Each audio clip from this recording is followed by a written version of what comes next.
Do'stlar, biz bugun Andijon viloyati sog'liqni saqlash tizimidagi muhokama bo'lgan Dimet ilovasi haqida batafsil ma'lumot beramiz. Ya'ni Dimet ilovasi qanday funksiyaga ega va undan poliklinikaga borganda foydalanishni ko'rsatib o'taman. Buning uchun men Andijon shahar ko'p tarmoqli markaziy poliklinikasiga tashrif buyurdim.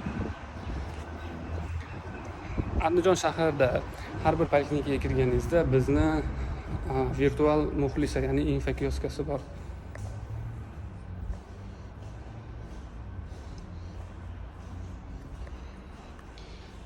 Mana bu infokiosk orqali biz xohlasak oilaviy shifokorga va ro'yxatxonaga raqamli navbat olishimiz mumkin. Mana bizga berilgan raqam, ya'ni 5-o'chir. Mana bu yerda monitorda bizda 1 raqamli bemor chaqirilmoqda.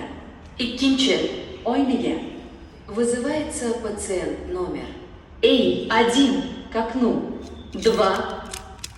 Mana shu tarzda kelgan bemor o'z navbatini olgan holda ro'yxatxonaga uchradi va xohlagan shifokoriga qabuliga yozilishi mumkin.